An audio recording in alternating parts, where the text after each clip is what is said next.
Victory Monday, how I missed thee. It was only 1 week without a Victory Monday, and it felt like an eternity. We're getting so spoiled here as Cardinals fans to have Victory Mondays 8 out of 9 weeks thus far. But Mike, how the heck are you doing on this beautiful, beautiful Victory Monday? What's up, man? I'm doing good. You're right. You called it, man. We are getting absolutely spoiled here. So for all the new Cardinal fans that are, coming through, this ain't really natural. So I'm not really used to it, but we'll ride the train, man.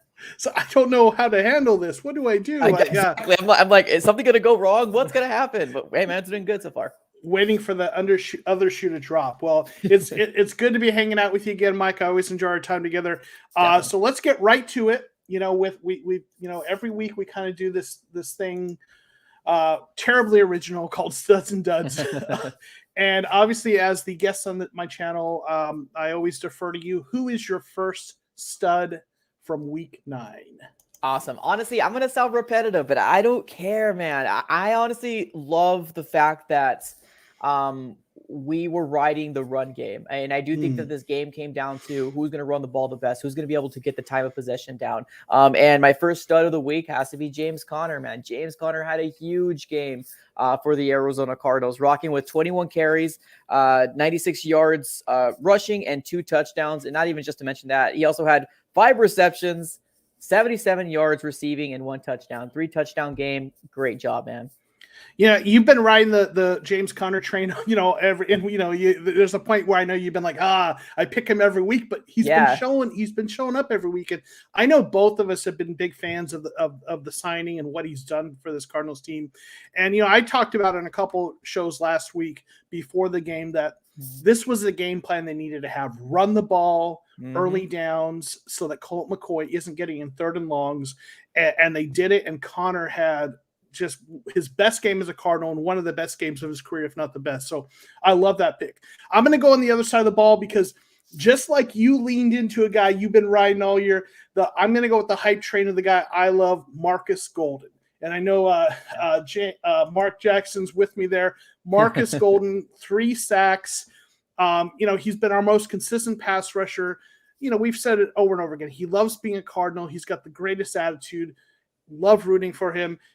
And he brings it every week. So for me, Marcus Golden is my first stud of the week. Such a great pickup, man. Was it 3 sacks this game? He brought that energy on that defensive line. Yeah, we got Chandler Jones with the sack as well, but honestly, nobody outshined what Marcus Golden did, man. Kudos to him. Yeah, let me say hey to the folks that are here. We got Lennon Wolf, who's always reliable, always there. The myth, the legend, Lennon Wolf. Right. Obviously, Mark Jackson, another guy who is a great supporter of both of our channels. Appreciate you, Mark. We have Ellawin5. Love the Professor and AZ Sportsman. Thank you both for what you do. Thank you for being here. We love being part of this community with you all. So appreciate that. King Plumtree, another channel member, great supporter. Cards have a great backup crew, 100%. Like their depth is really good, and they showed it. And Alucard's here predicting 30-point game against Carolina. Here's hoping, right? 100%. And then, all right, runner for the fan. Okay, we got Steeler fan, TD Steelers. Cool. All right, cool. Good job, Steelers. So, all right, Mike, who's your second stud of the week? Second stud, man. Honestly, I was a little worrisome when it came down to, hearing that Kyler Murray wasn't going to be playing, especially because our first game with the 49ers, it was 17-10. And I was, okay, here we go, just be a game manager. But I got to give kudos to, Colt McCoy. I think he did a fantastic job game managing and what he was able to do. Let's see, he had 22 completions out of 26, 249 yards, and a touchdown. Nothing so crazy. Like, it doesn't wow you, but he did all he possibly could do to wield this team to make sure that we're staying on the field 100%, because what we saw in this game is kind of what we saw with the Green Bay game and what they did to us. We managed the time. We, threw the ball down the field when we can, play action, all that different stuff, but it really relied on our run game. And I love what Colt McCoy did. He had a game plan and he followed it. Everyone's been calling him GOAT, right? So yeah, I'm hearing it, man. Yeah. I mean, we were talking about this a little before we went on air. This is something I talked about in my reaction video. This is why the Cardinals go out and sign a veteran quarterback like Colt McCoy. What I love saying is he drove the bus, right? He had one really good throw deep, but most of them were short throws. Yeah. He didn't, he didn't put the ball in harm's way for the most part, with the exception of maybe one throw, but he did what you needed him to do. He did what you want a veteran backup quarterback to come in and do. They had a good game plan for him. So yeah, I love that pick. I'm going to go with going along with the game plan. My second stud I'm going to go with is Cliff Kingsbury. Yeah.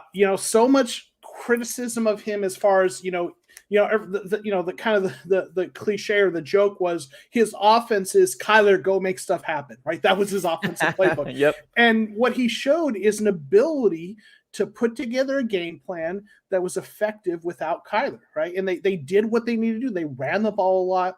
They did screen passes. They did short passes. They didn't get into a lot of third and longs. They had one or two of them, but they kept it going. They let their defense do what they do. And I give, a lot of credit to Cliff for having the right game plan. And obviously you got to go with Vance Joseph for calling up the defense as well. Right. 100%, man. Cliff Kingsbury did a very good job. I think one thing that kind of stood out in this game obviously he called a really good game, but he kind of got in the face of Josh Norman. It was kind of cool to see that fire. During that, I know I was a little confused because I thought it was going to offset each other, but I get what happened. Norman got the call on him, and then right after that, Cliff got it. So I think that's the reason why we got pushed back to like 1st and 25 or something like that. But man, I like the fire that Cliff Kingsbury has. Man, keep it up. Yeah, and I love seeing that fire from him. And I also mentioned that in my reaction video that he brought the game plan and he brought the fire, and players will react to that, Mm-hmm. So that was definitely nice to see. So who is your third stud of the game? I got to give it to the homer, man. I got to go in the ASU running back. I got to give it to Eno Benjamin, man. I've been longing to see Eno Benjamin here. And unfortunately, sometimes in the NFL, you have to take your opportunities where they're presented. And unfortunately, Chase Edmonds ended up going down very, very early in the game. And Eno Benjamin came in and honestly did a very good job. 9 carries, 39 yards, and 1 touchdown. But the best thing about it, man, he trucked Drake Kirkpatrick and he put him on his bum. And I love to see it, man. That's the kind of stuff that you see. And that's what I saw in ASU when he in there, man. His spin move, his aggression. He wants to run through you. He doesn't want to lose. He's going to run through if he gets the opportunity. And he's very similar in terms of stature of Chase Edmonds, but he's different. He's different, and I like what he brings. Yeah, he's a little bit more physical. Edmonds is that shifty receiving back. You know what he reminds me? Not exactly the run style, but the physicality is like almost like a poor man's beast mode, right? Because man, Marshawn Lynch was not a huge running back. People sometimes forget about it. He wasn't built like James Conner, but he was physical and violent and aggressive when he ran, and it was nice to see. Yeah, and we talked about this last week a little bit, what's going to happen next year in terms of the running back room, and can they keep Connor and Chase, and it depends on the contract, but seeing Eno gives me a little more confidence that if they have to just pick one of those two running backs, seeing Connor and Benjamin in the backfield next year doesn't concern me. It'd be nice to get a rookie in there, to kind of build for the future after them. But it was nice to see, what he has to offer. Mark has a great comment that will, I think, lead into my third stud, because he says McCoy did great. Hudson played well to keep line organized. And my third stud is Rodney Hudson. He returned from injury, brought stability to that offensive line. I think the running game that was so effective in part because of what Hudson did, and Colt McCoy was able to do what he needed to do because he had time. It was really nice having Hudson back in, on the field, and even after we had Justin Pugh went down, we had, Max Garcia and Sean Harlow in a guard, but we still, with Hudson, kind of being that solidifying force, it kept that offensive line going, even with backups at guard. It's crazy, man. And I've been kind of really preaching to, Rodney Hudson as well. It's crazy to have the one piece, but the anchor of this offensive line is obviously Rodney Hudson. You automatically could tell that whoever's next to Rodney Hudson, I feel like they just are better. And I'm pretty sure it's because he picks up slack. I'm pretty sure there's communication going on, during the huddles and stuff like that. So yeah, I agree, man. Rodney Hudson had a huge game. Yeah, 100%. So, and we talked about this. There was only really one goat that either one of us, or one dud, that either one of us could come up with, and that's when you have a team win like this, where they played so well across the board under difficult circumstances. It's hard to find someone who you would call a dud. And I think we both agreed a guy who had a little bit of a tough game was Marco Wilson. Mm-hmm. He had the penalty. He gave up a few plays, catches, and there was the one play where he got lucky because he didn't touch the guy who was down, and the guy got up and ran and then fumbled the ball. If you remember, it's one of those things where if he did the right thing, we wouldn't have got a fumble. So sometimes it's better to be lucky than good. Right. But he had a rough game. But he's a rookie. He's had some of those rough games. So that was the only one I could really come up with on the Cardinals side. Yeah, I agree. I know a lot of people are in the comments saying, there's other people too. I think a notable person that we forgot to mention is Jordan Hicks, man. I think Jordan Hicks had a really good game. I think he recovered both of the fumbles, and he's got 6 tackles, 2 assists. But other than that, man, I like what he's bringing, especially coming into, this team with this big storyline of Zaven Collins is going to take your job. But what he said, it was like, no, no, sir, I got this. Carol here mentions the one other player that I almost thought about, Rondale Moore, nearly muffed a punt. Yeah. And I will say this, he had 5 catches for 25 yards, which isn't a huge game. So you could maybe say Rondale Moore was on the dud side because he nearly muffed the punt and because he didn't take advantage of the opportunity. With 2 receivers out, Christian Kirk had a nice game, but he did. But Rondale Moore, was a little bit quiet, so you could give him that. But it's hard to criticize, a great team win like this, 100%, yeah. So what I'm going to do real quick is ask everyone if you've got your questions. We're going to go to the Q&A in a minute, so get those in there. And I just want, while you're getting your questions in there, I want to say hey to some of the folks that have jumped in since we last did. Let's see. So Carol, we've said hey to you a few times. Nick, thank you for being here. Smooth Rider, Byron set the tempo with that punch out. Yeah, I mean that fumble was not just a lucky fumble. He punched that. He did the peanut punch, as they call it, right? So that was a good play. Sam, hey, thanks for being here. Appreciate you being here with us. Chris, I don't know if I cut you earlier, but yo, what is up? Wolf Langus, Bruce Arians meeting the playoffs. Well, we kind of got our first question here. What do you think?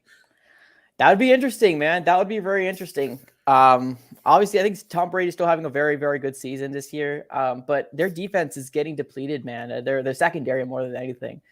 So that'd be cool. That'd be cool. I mean, I'm just trying to focus on the next game. Carolina's next in my eyes. I think playoffs is very, very attainable for this team, but I'm not trying to puff my chest out. Yeah, right. I'm gonna say 100%. If we make it. The path to the Super Bowl for the Cardinals goes through the Buccaneers, whether they come play us, so we go play them. But I think right now the argument for the best team in the NFL is between the Bucs, the Cardinals, and the Packers if Aaron Rodgers is playing. Right, those 3 teams, right? And right now I'm giving the edge to the Cardinals with the way they've been playing.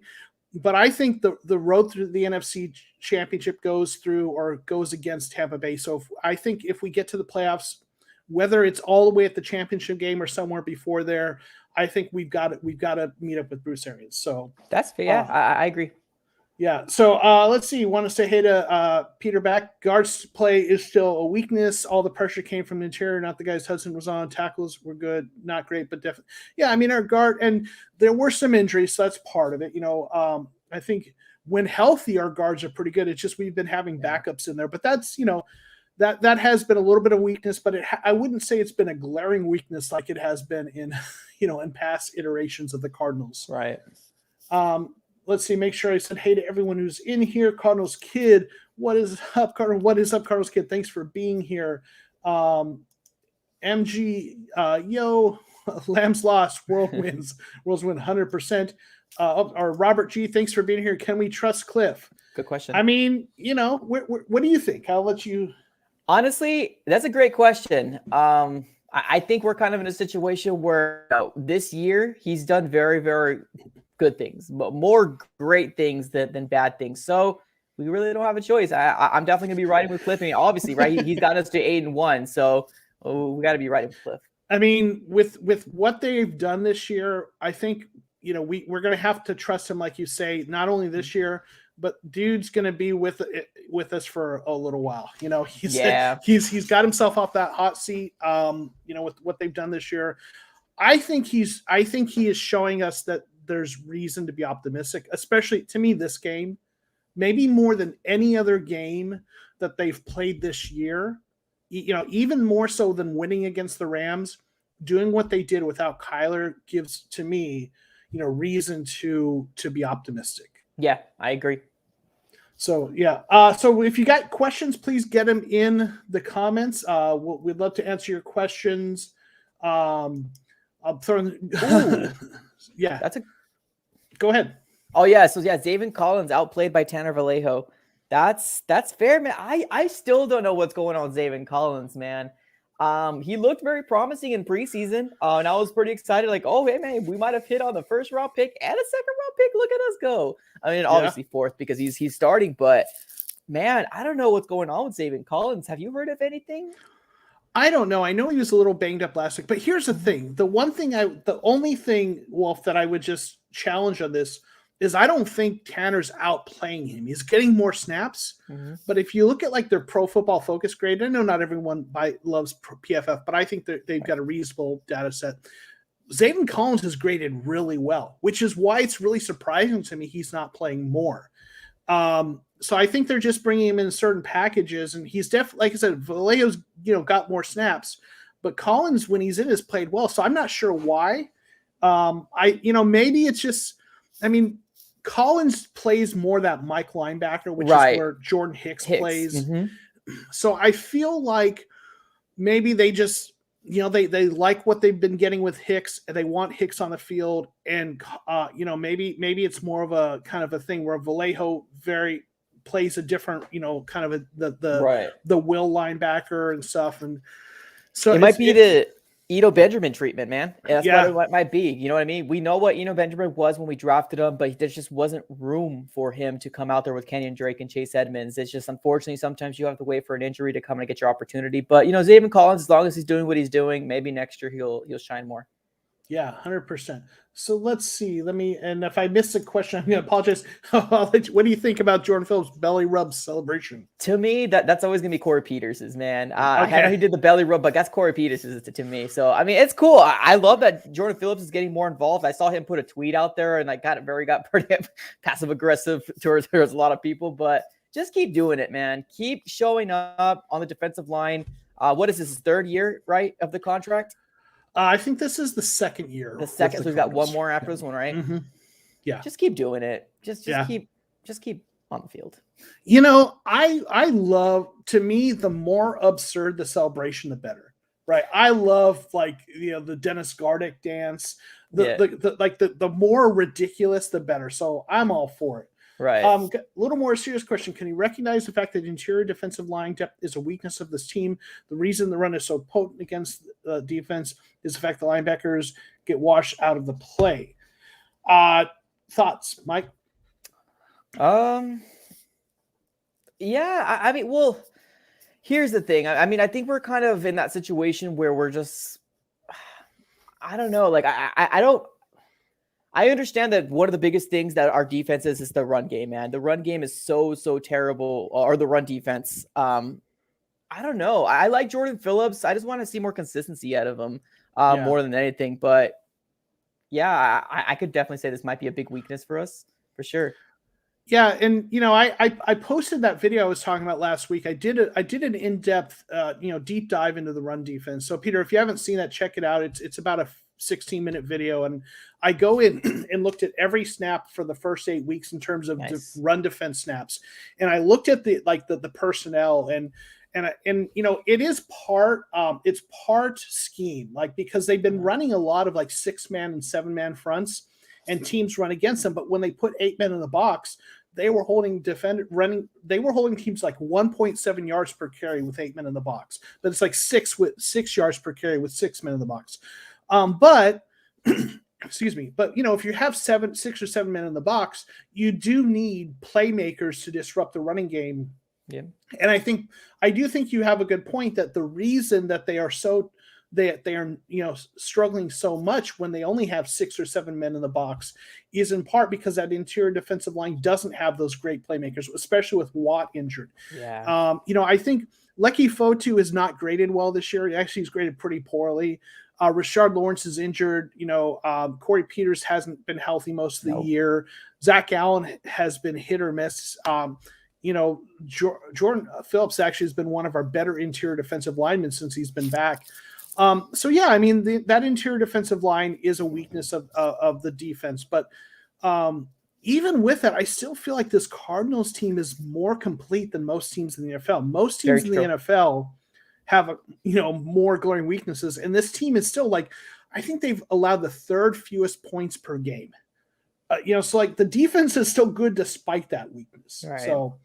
And then, along those lines, has there been any update on JJ Watt? He's on injured reserve, but I hear there's a chance he may be back. I don't know that I've heard anything new other than they're hoping he'll be back. I heard something like maybe week 13 or 14 or something like that was the soonest they thought maybe, but that was optimistic. Even on injury reserve, is he? I don't think they did put him on it. Oh, they did put him on there? But they waited. They waited. It was late. Yeah, so it was a recent thing. Gotcha. Okay. Yeah, because they were waiting to see if maybe he could play and there was something, but they did put him in IR.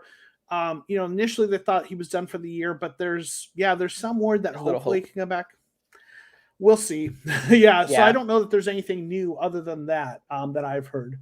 Mark's got a question for us. Sweet. Cards number 1 in football. Do you think we can keep it up and have home field advantage through the playoffs? What do you think, Mike? I do, man. It's so funny because I know how our minds have changed since when we first did our very first predictions. But looking at the remaining of the schedule, man, you got Panthers, Seahawks, Bears, Rams again, Colts, Lions, Cowboys. Cowboys versus the Denver Broncos. That really surprised me. I don't know what's going on with Dak Prescott. The only really team that I'm a little worrisome when it comes down to it is the people in our division. The reason for that is because we haven't played Seahawks at all. Russell Wilson most likely will be back when we play him. And then we have the Rams again. Although I don't fear the Rams as much as I used to when we had our very first game, because honestly, the way I look at the Rams is they're the team that they have is they put so much weight on Matthew Stafford that even when they're on the 1 yard line, 3 yard line, they refuse to run the darn ball in the freaking end zone because they want Matthew Stafford to do everything. So let them implode in themselves. Yeah. We beat them before, and I have faith again, but I'm really interested to see what Russell Wilson's going to do when he does come back because, he's going to have a fire in his belly and he's not going to be accepting 3rd place. Yeah, we thought that our first game against the Seahawks would be sans Russell Wilson, but he's going to be, looks like he's going to be back. So yeah, I think they have a good chance. As recently as 2 weeks ago, I thought the Rams were maybe still going to win the division just because I thought they had maybe an easier schedule down the stretch. But now they've lost another game, and I think their schedule is looking to be a little tougher than I thought back then. The Cardinals' schedule is looking maybe a little softer than we thought back then. Yeah. The Cowboys looked mortal. The Rams are looking even more mortal. So I still think that game against the Rams, the second game, is going to be really important for this. It's going to be huge. But yeah, I absolutely think they can. I think they can keep it up and get home field advantage to the playoffs. And I think right now, I think they've got a good chance, especially after things went this week. And again, this game, the way they won this game, without Kyler showed me something, and so that gives me a lot more faith. So yeah, absolutely, 100%. Man. And I don't even know what's going to happen with Aaron Rodgers. All that stuff that's happening with, the things going on in the world, man. This guy's putting his foot in his mouth and he's losing all sorts of sponsorships. I don't know what the heck is going to happen with that guy, man. Yeah. I know people have a lot of opinions about that, but I used, Rodgers was my favorite non-Cardinals player, and I lost a lot of respect for him for the way he lied about everything. But that's all other conversation. I hear that. Yeah, for sure. Let's see. Hey, Captain Gerald, thanks for being here. You're having a good day. Happy to hear the Rams lost 100%. Let's see. Have you heard anything about Justin Pugh's injury? I haven't heard anything. It's very quiet, honestly. Yeah. Nothing, honestly. Hopefully he'll be back soon. I haven't heard anything. So yeah. Can we shout out Zach Allen for that monster game? He had a good game. Yeah, he played well. So kudos, Zach Allen. Let's see, who knew Kirk had such a cannon on him?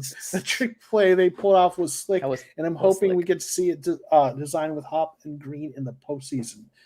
Yeah, it was nice. We hadn't seen really trick plays. No, nothing to that extent. Not Kirk, man. Kirk had a good game. Kudos to him, because honestly, when it comes down to it, Kirk was in the beginning of the season, I used to be like, oh no, Chandler over Kirk. But man, Kirk has been making a huge case for maybe we should really consider signing him. Yeah, for sure. I'm in that camp now as well. I've got another question about, and I'll let you get this first. Thank you for being here, Cody Scheinman. So along the lines of looking forward to the rest of the season, do you think the Cardinals will be the first team to go 9-0 on the road? Because they've won all the road games. So let me tell you, the road games left. Thank you. Are Seattle, Chicago, the Lions, and the Cowboys. Oof. So. Oh, honestly, the only one that I'm a little kind of, worrisome when it comes down to the Seahawks game. And like I said, just because Russell, but yeah, we possibly can be, honestly. Yeah, okay, nice. It's interesting because I to me, the one I'm more worried about is the Cowboys game, but both of those are the two, right? Yeah. I mean, I hadn't looked at that, but Cody, that's a really great question. Very good question. I absolutely think they can. They can. I think they can too. I mean, two of those games are games that if they lose, something's wrong, right? Right, exactly. So yeah, that'd be something to see. And they've also scored over 30 points or more in all of their road games too, right? Yes, so man, it's the Road Warriors, right? So 100%. Why do the Cardinals start so slow at home? They pounce on the road, but seem to sleepwalk into the first half of home games. Any thoughts on that? I don't know, honestly. I don't know if there's anything particular about home or not. I'm not sure, but I mean, it seems like a lot of the games that I'll tell you though, they started slow in that Jacksonville game. I know because I was there. I think what happens with the Cardinals is they get in a lot of those 3rd and longs I've been talking about forever, and things stall out, but they settle in the second half, make adjustments. So I don't know if it's a home thing, but they have had that happen a little bit. So 100%. Let's see. Got Jordan P. Thanks for being here. Did you all see how the O-line became so much better once else Hudson played? We talked about this earlier. Yeah, absolutely. So we talked about that earlier. Hudson makes such a huge difference. Huge. Absolutely. We got time for a couple more questions. So if you got questions in here, questions, get them in here. There's a comment from Ala Card, says getting to the point in the season where these next few games can secure us a playoff spot. How crazy is that? Right. I mean, we've matched our win total already from last year, right? Nuts, man. Yeah, I mean, you look at it because right now the 7th seed is like Carolina's competing for this. It's like teams with 4 wins are competing for that 7th seed right now. So like 3 more wins, and I think the Cardinals have guaranteed a spot in the playoffs, right? At 2 more wins, probably a spot in the playoffs. And when you look, I mean, the Bears and Lions and the Colts are kind of weird, but the Bears and Lions, those are games that hopefully, right, you would expect us to win. So yeah, man, that is crazy. It's crazy to think the 3 or 4 wins. You know how much it just feels so weird. Like, are we in a different universe right now that the Cardinals are 8-1 right now? Like, that's just so weird to me, man. Oh, I love it. I don't know what universe it is, but I want to stay in this. Yeah, can we please? I agree. All right, so here's a question. With Chase Edmonds out the next 3+ weeks, do the Cardinals utilize Rondale Moore in the backfield? What do you think about that? No. Connor, Eno, that's all we need to say. And if Jonathan Ward can get, healthy, I know he was out this last game. If he can, contribute, that's cool with me too. Like I said a little earlier in my video, if we can have Jonathan Ward I think that kind of opens up to, like, if we're blowing out a team and we need somebody to like run the ball, give them some reps. Let's make sure that James Conner and Eno can stay healthy, that type of stuff. But I'm cool with riding James Conner as well as Benjamin. Yeah, I don't think they're going to. I'll just have one caveat here. They have had a lot of plays where they've lined him up in the backfield, Rondale Moore, and tight ends in the backfield. But it's also those weird plays where they have 2 or 3 guys in the backfield, and they haven't usually handed it off. I mean, they had a couple plays like that. So they have all these weird alignments that Cliff likes to set up. So I think they'll continue to do what they do in that regard, but I don't think we're going to see the shift where Rondale Moore is lining up as a halfback and getting carries, right? I think they're going to go, I think they're going to go with Connor and Eno. And I do think, though, you're going to see another running back on the roster, if Ward, I don't know what Ward's status is when he'll be back. I think they will probably add some names to the practice squad. I think they get one more running back on the roster if Ward isn't healthy, and also add someone to the practice squad. And I think that brings us, I'll kind of use that as a segue to Robert's question. And I don't know if Robert was asking specifically running back, but I think we're going to make his question about the running back. I hope he doesn't mind. But like, if the Cardinals look to pick up a running back, who do you think might be some names they would look at? Honestly, kind of looking at the available free agency, people that are still out there, free agents that are still available. Todd Gurley is one of them that kind of stuck to me, but I don't know. Todd Gurley just never really had it at that last one. He was at Atlanta. You also have Kerryon Johnson, which, do you blame the Lions? Do you blame him? I kind of like him. And then there's also, I think it's Darius Geis. I believe it's how it's pronounced, but he's been riddled with so much injuries with the Washington football team. Those are the only ones that really stuck out to me. And I'm like, maybe we should just stick with what we have.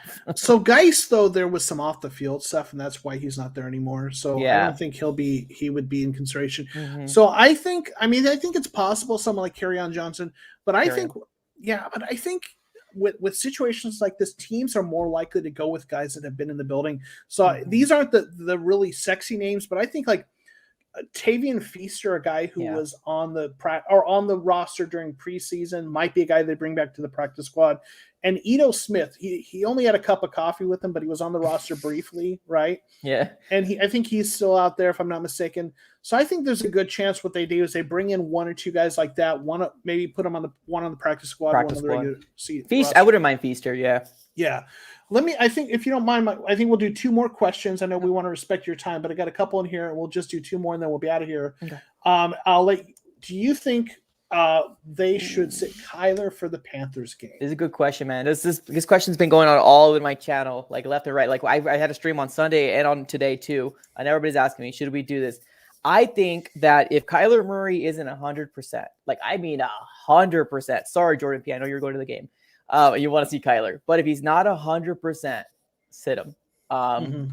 That's my personal opinion. I would rather, for the longevity of the Arizona Cardinals, be great for the rest of the season. If he needs another rest, to just give him another and see what Colt McCoy could do, because I think he can definitely come out with the win. It might not be a beatdown like we've seen against the San Francisco 49ers, but I definitely think he can get us a win here. So depends on the availability of Kyler. If he's good to go 100%, yeah, bring him back out there. I want to see Kyler again. Yeah, if he's still hobbling, I think you sit him. I actually think what they might do, or maybe what would be a good option for this, is actually what they did last year, because he was active every game last year. Yeah. But remember, they started Chris Streveler. They had Kyler available in case they needed him. They did bring him in. It was too little too late. Yeah. So I think what I would like to see, if Kyler is still a little bit banged up, is have him suit up and have him active, but start Colt McCoy. Yep. And if you get a lead and if you're winning the game, let Kyler just be the backup quarterback in case Colt gets injured. But if the game gets close and he needs someone to kind of get a spark and win the game, then bring Kyler in. Exactly. That's what I would like to see happen. Yeah. Just Mark, thank you. Appreciate you. Mark's just giving us both some kudos. Mark, we appreciate your support. I apologize if I didn't get everyone's question. Say, hey, Jack, thanks for being here. But I'm going to go with this as our last question, because it's a guy that we talked about earlier. And this will be the last question for the show. What is more likely, Marcus Golden leads the teams in sacks or Chandler Jones at the end of the year? So what Marcus Golden leads the teams? Or Chandler Jones at the end So of the year. which of these two leads the team in sacks, Chandler or Marcus? I think right now it's Chandler by one, right? When the season, but at the end of the year, who do you think will be? Oh, I see. I get you. Yeah. Honestly, the way that Marcus Golden's playing right now, I think Marcus Golden, to be honest with you. Yep. I think it's going to be Marcus Golden too. Yeah. You know, he's been more consistent. You know, Chandler had that one big game, and he's had one since, right? Yeah. You know, now Chandler, kudos to Chandler for paying tribute to the late Freddie Joe Nunn, who died like last month. I looked it up. It was like so crazy. So yeah, I think it's gonna be Marcus. And I mean, we talked about this a lot this year. You know, pay the man. And now I'm like, you know what? Let's ride out the season. Maybe not, you know, and man, Marcus has just been awesome. So yeah. Mike, is there anything you want to say or anything else before we call tonight that you want to do? No, man. You know, good to be where we are at right now. 8-1's a wonderful thing. You know, I thought we were going to have a lot more sad Mondays, but hey, we're celebrating a lot of victory Mondays and we might be getting spoiled, but keep it coming. Keep it coming. Awesome. I still want those W's. Awesome. Well, let me just, before we get out, my channel is getting close to 2,000 subscribers. I know you're on the road to 8,000. Yeah. So if everyone do me a favor in the chat and also in the video, comment to help the algorithm. TCR, hashtag TCR2K. That's my hashtag for approaching 2,000. So if you throw that in the chat and then come back to the video in the comments, if you throw that in there, help me out. And any other comments that helps the algorithm so it picks stuff up. And obviously, make sure you comment and like all of Mike's stuff as well. Help him get to 8,000. We're growing this community all around, and we appreciate you guys being part of the community. So we are going to go ahead and call tonight. Thank you all for being here. We will see you all next time, and hopefully we can have another Victory Monday, right?